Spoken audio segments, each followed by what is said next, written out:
Every band torture in 15 minutes. Waterboarding. Waterboarding is like the world's worst water park ride, designed by someone who clearly missed the fun memo. Imagine lying flat on your back, not on a comfortable beach towel, but on a cold, hard surface. Instead of getting a gentle sprinkle of water to cool you off, you have a cloth over your face. It sounds like a relaxing massage, but you'll soon change your mind as soon as water is poured over the cloth. Oh, I don't like that. Refreshing splash like you're used to. Yeah, no, I don't like It's that. more like someone trying to turn you into a human sponge. The water soaks through the cloth and into your nose and mouth, making you feel like drowning while still on dry land. Have y'all ever waterboarded? You're not drowning underwater. Your body doesn't know that. This triggers a primal panic response from your body that can affect your mind in the worst way possible because it induces psychological distress. The stress on your mind and body tends to be too much that you'd be willing to do or say anything to stop the torture. Waterboarding sounds like a game, people. Like, sounds like a trend, a TikTok trend. You know what I'm saying? How many dumps of water during waterboarding before you tap out? Like, that's what this sounds like. I'm on Twitch right now. Link is in the description, so you should come join. Because if you don't... Method has been condemned internationally because it's cruel and a bit too effective at making people feel miserable. Stress positions. If you're tortured using stress positions, it's like you're in a yoga class where your instructor could be the devil himself. Yeah, like wall sits. These are just light things, right? But imagine tortured in wall sits. Maybe imagine a plank, right? You're tortured plank, but if you drop like your body at all, it's just like a bunch of knives under you. So you're forced to be in that plank position, or you're just gonna stab yourself. Like it's right under your heart type of deal. Because he has no regard for safety and likes seeing you suffer while you're bent like a pretzel. Basically, this torture method was designed to make you miserable without injuring you or leaving visible marks. You get forced into an awkward position. So they're not going to be too bad for a few seconds, but can tax your mind and body when you have to hold it for minutes or hours. What's the worst position y'all have ever had to hold? For me, you know, there wasn't a bunch of cruel, unusual punishments wherever I've been to. So it'd probably just be like wall sits, like something normal like that. I can't think of anything too crazy. Hold a plank. Kneading rice for out. Kneeling rice Position, but upside down. Oh no, being upside down does suck. Being upside down does suck. Like if it's a handstand or you're just on a monkey bar, you're hanging yourself upside down. Yeah, that sucks. Instead of the usual 30 seconds, you're forced to maintain it for hours. You might leave with rock hard abs that John Cena would envy, but you'll also be physically and mentally spent because you were pushed past your breaking point. It's not just about physical discomfort. The mental strain is just as intense because your mind can't comprehend why your back is getting bent on a chair like a pretzel for hours. But the tormentor's goal is to break you down, both body and mind, and make you desperate for the pain to stop. Sensory deprivation. Imagine yourself playing a terrifying and unsolvable escape room game, and the room is just pure nothingness. You can't see, hear, or feel anything. It's just you and the sound of your breathing. How do you not feel? Your feet can feel the ground, can't it not? What do you mean can't feel? At first, this might sound like a great opportunity to meditate, but the longer your senses are deprived, your mind will eventually start playing tricks on you. The idea behind this torture method is that removing all sensory input will force your brain to betray you. It's like it makes up its own show because it can't see, hear, or feel anything. The problem is that this show isn't a Netflix hit, but it's more of a terrifying mix of hallucinations, anxiety, and the desperate need for sight and sound. Who do you think hallucinated worse, us or cavemans? Because, you know, cavemen, they were in the field fighting like wolves and tigers and elephants, but we got brain rot, right? So they might have been fighting wolves and elephants. You know what I'm saying? They were fighting lions. I'm fighting the toilet with the talking head coming out of it. Nah, we definitely got it worse. We definitely got worse hallucinations. Your brain is like a muscle in the sense that it needs regular exercise to stay strong. But without your senses feeding it information, it can lose its sharpness, similar to how your muscles weaken if you stop lifting weights. The use of sensory deprivation as a torture method has been banned under the Geneva Convention because driving someone to the brink of insanity isn't exactly Geneva in the chat. Sitting in silence and pondering life's mysteries for a few minutes is one thing, but doing it for days is a recipe for losing your wit. Mock execution. Days? It's a prank. Pranking executions?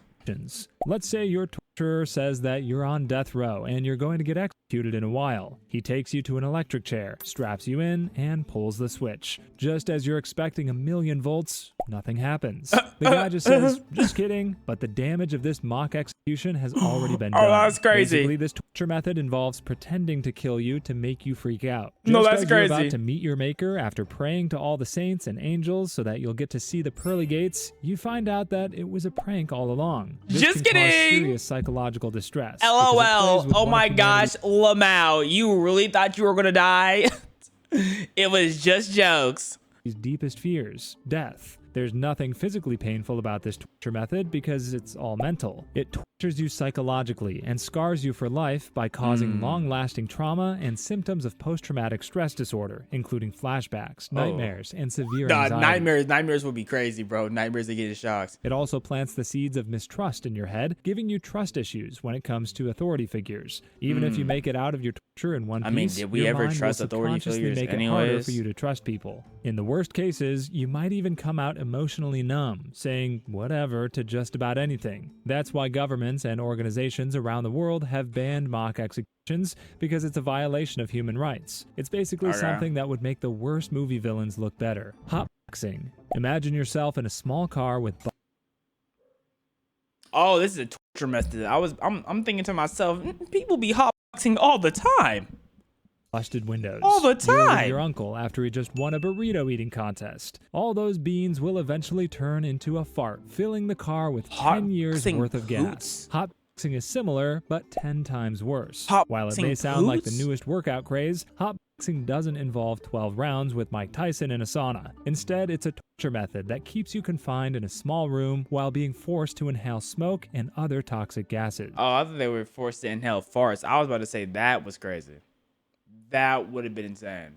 You'd be subjected to a mix of unbearable heat, suffocating air, and smoke inhalation that would Yuck. make even the most hardened barbecue pitmaster call it quits. Too much smoke can cause respiratory issues, irritation to Absolutely. the eyes, and Yep. even make it hard to think clearly. It's not just about physical pain, because the disorientation and panic from being trapped and unable to breathe properly can be incredibly distressing. That makes it a serious violation of human dignity. The At least reason it's this not method got farts. banned is pretty straightforward. It's incredibly inhumane, because it's right up there with putting someone in a giant microwave. But instead of getting Oh, crispy, you get a smoked Horny. human. It's Oh. not even the most effective torture method. From a practical standpoint, it's also ineffective for extracting reliable information. The discomfort and disorientation caused can lead to false confessions or Okay. unreliable information. A lot of time, people want false confessions, though. They just want to get a subject and get out of there. inhumane They're not and trying to be locked inefficient. in. Forced watching. Forced watching is like having a personal Forced watching?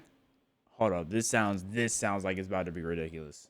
This sounds like movie it's all going to for be crazy. yourself. But instead of watching a marathon of all the Marvel movies, you're forced to watch every Human Centipede and every The Exorcist movie in what seems to be visual torture. What happens is that you're locked in a room where you're forced to wear blinders like a horse so that you'd only be focusing on a screen in front of you. Your tormentor would be playing disturbing content over and over again as a form Like of Skippy psychological Toilet? torture. The content can include graphic images, violent scenes, disturbing events, and other grim materials that can cause your face to show every emotion of horror. No, I thought they were about to play Skippy Toilet or something. Like they just talking about torture. Like we eat that over here.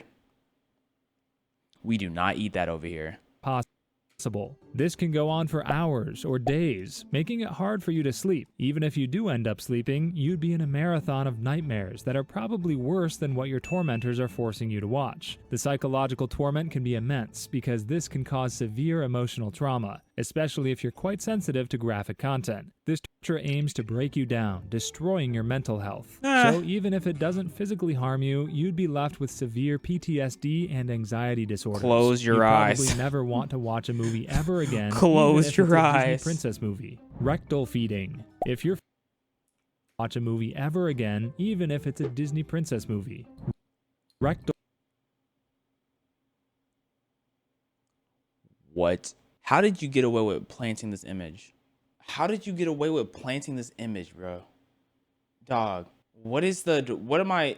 Oh, that's feces. Oh no, that's food. That's food or feed. I can't. I don't even want to know. Rectal feeding. I don't even If your wanna friend know. invites you on a culinary experiment they call reverse dining, you may want to decline because it's not an exotic dinner experience. Huh? Instead, it's rectal feeding, a form of torture where food is introduced from the exit rather than the entrance. This reminds me of this one anime review we watched where the girls like forced seawater up their butt because it was like it naturally took out the salts of the sea, so they were able to hydrate. Yeah. Your digestive system is pretty specific. It's designed On to the process island, food yep. through the mouth, the esophagus, the stomach, and the intestines. When food is introduced in a way it wasn't meant to be, like through the butt, it disrupts this delicate system. This can cause things like infections, severe pain, and even infections. damage to the rectum itself. That's what I'm worried about. It's like putting a roller infections. coaster ride backward, where everyone gets sick and confused. Rectal feeding fits this bill of what a gruesome torture should be because it's an invasive procedure that doesn't just make someone uncomfortable. So does it go in the bum bum and then it comes back out the bum bum? But also risks their health. It's meant to break down a person's resolve and force compliance. That's why it used where to does be it a come back favorite out among as? tormentors when torturing people going on a hunger strike. It was their way of ensuring that food still goes inside the bodies of hunger strikers, but in a humiliating, degrading, and painful way. This technique is now banned because, aside from being medically dubious, it's downright inhumane. Torture is bad enough, but adding a dash of gross and unnecessary Look at him. Yeah, this is what you get.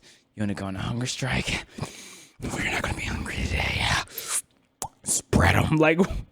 to the mix is a recipe for moral indigestion. It's like someone decided that just making you suffer wasn't enough because they had to make it weird too. Forced tattooing. Let's say you're about to get a tattoo, but you're not getting one because you want one. Instead, it's a sick tormentor tattooing you. It's not even a design you love, but it's something so humiliating you'd rather burn your skin off. What, like That's Hitler? what you get with the torture method known as forced tattooing. Forced tattooing is someone using your skin as a canvas without your consent. This can be incredibly painful and invasive, This is my which is canvas. why it's considered a form of torture. The process I'ma isn't just paint it physically how I painful, wanna, but also baby. deeply Oh, demeaning, as it strips you of your control over your body. But what makes it worse is that it's not a good art project. In most cases, forced tattoos are meant to humiliate you by putting different symbols or words on your body. Imagine walking around having a large tattooed on your forehead. These tattoos Liar. aren't even made by seasoned artists. They're more likely to be a scribble that looks like it was drawn by a toddler who just discovered crayons. And you're stuck with this masterpiece forever. Historically, forced tattooing has been used in drawing brutal triple Ks ways. on For somebody. instance, during World War II, the Nazis used it to dehumanize and control concentration camp prisoners. What did they tattoo, Fortunately, though? forced tattooing meets the criteria of inhumane and degrading treatment under international law, making it a banned torture method. Overstimulation. Overstimulation isn't a form of... So Skibidi was a torture method this whole time?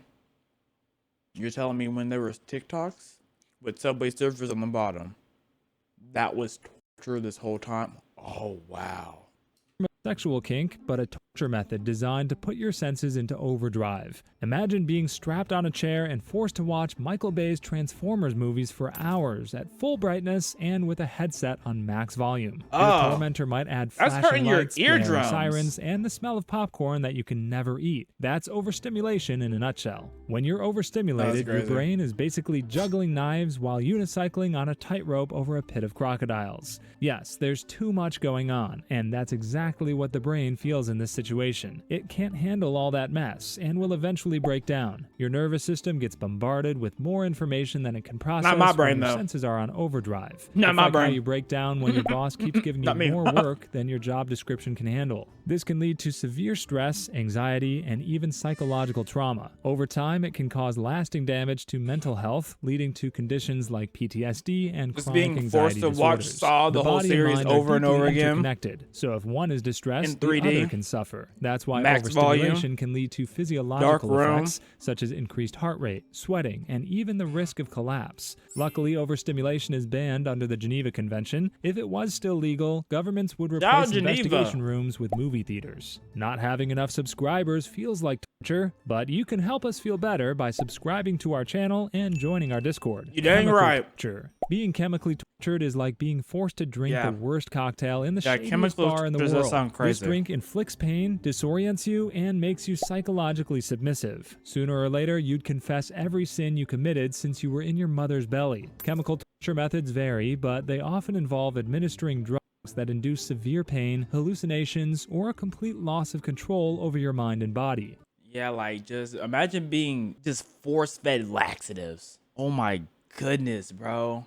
Oh my goodness, bro. Think of it as your worst hangover, but with none of the fun memories from the night before. One common method is the use of truth serums. These drugs are supposed to lower shyness and compel you to speak the truth. But instead of the lighthearted revelations you might blurt out after a few drinks, this cocktail has you confessing your innermost thoughts under extreme duress. But these drugs often don't even work as intended, leading to confused ramblings that would make even your most bizarre sleep talk sound clear. In some cases, chemical torture might involve nasty agents like mustard gas, which isn't the kind you slather on a hot dog. This stuff causes burning, blisters, and other symptoms that make you feel like you've been stung by thousands of jellyfish. It makes your skin feel on fire, or even messes with your nervous system and makes you twitch like you're in a weird rave. It's At not least you just don't have that bad diarrhea, lab though. experiment you had in your 9th grade chemistry classes, but an actual horrific act that can leave physical and mental scars. No wonder it's been banned by most countries worldwide. Forced feeding. Forced feeding isn't. What do you mean? Wait, what countries haven't banned mustard gas? Or are they talking about the whole chemical thing? Force feeding. That's what they be thinking that we be doing to Americans over here, man. A trip to your grandma's house where she just can't take no for an answer, even when you're already stuffed with cake and cookies. It's more like a dinner party where you must choose something every second. This torture method was usually reserved for hunger strikers, as dictators and tyrants broke their will. It's like you're inviting your friend. That's so nasty. Oh, you're on strike? Hunger strike? Well, how about you come in here and eat everything on the table? And when it's finished, you're going to eat more because we're going to bring more out. And you're going to keep eating. You're not going to go on strike no more, buddy. And they just start slowly putting glass in the food, and every plate has more and more and more glass in it. Oh, yeah, nah. That would be a great force-feeding laxative. Exactly. To a massive buffet seconds after he said he was going on a strict diet. Except for hunger strikers, the diet is their choice to refuse food for a political cause. You're rubbing salt in the wound by making them go against their moral and political beliefs. If you were tortured this way, you'd get strapped down as your tormentor shoves a tube down your throat. This tube would then carry food directly into your stomach, like liquid porridge. See, and that's my problem. Because I 100% just imagined them sitting at a big table with a bunch of food. I did not. This is not the scene I was imagining. Or some other unappetizing slush. The process was often painful, degrading, and humiliating, turning the personal choice of eating into a public spectacle of suffering. It can also affect your mental health, traumatizing you at the sight of a grain of rice, because you always remember the time food got shoved into your gut against your will to break your spirit. Yuck. This method has been widely condemned and deemed inhumane. Right now, the only forced feeding you'll get is when your grandma won't let you leave her house without a full belly. Yeah, you're gonna take it like a good boy. That's Cultural and religious humiliation. Oh, no. Let's say your favorite food is pizza, but someone forces you to watch them put pineapple, anchovies, and chocolate syrup on it. Chocolate? You're talking about chocolate? Anchovies, bro. I think anchovies is the most dastardly thing. I can handle a pizza with pineapple and maybe chocolate, but anchovies? While insisting it's the only way to eat pizza. You'd probably be horrified. Now magnify that horror by about 1,000 and you're getting close to how victims of cultural and religious humiliation feel. This torture method involves attacking the core beliefs anchovies and identity 10 times of an worse than individual, chocolate, bro. I often don't by care. desecrating sacred objects, mocking religious practices, or forcing someone to violate their cultural norms. Like forcing a Muslim to eat pork? Oh, no. It's like they take everything you cherish, wrap it in duct tape, and throw it into a volcano. And the Torturers do this as if they didn't go through sensitivity training at work. For example, a devout follower of a religion might be forced to defile a holy text or engage in acts that are strictly forbidden by their faith, such as a Muslim forced to eat bacon. Hey, that's what I said! Isn't just physical pain, but emotional and psychological anguish. It's the ultimate way of ruining your sense of self, because your beliefs and values form part of your identity. But cultural and religious humiliation either became obsolete or banned. Tormentors realized that those methods could also strengthen the determination of the person tortured. Meanwhile, international law has declared that this cruel and degrading treatment could get tormentors in trouble with the UN. And you don't want to mess with those FNs, the UNs, bro. Trust me, UN. Beautiful video, the analysts. You perfectly analyze those torture methods.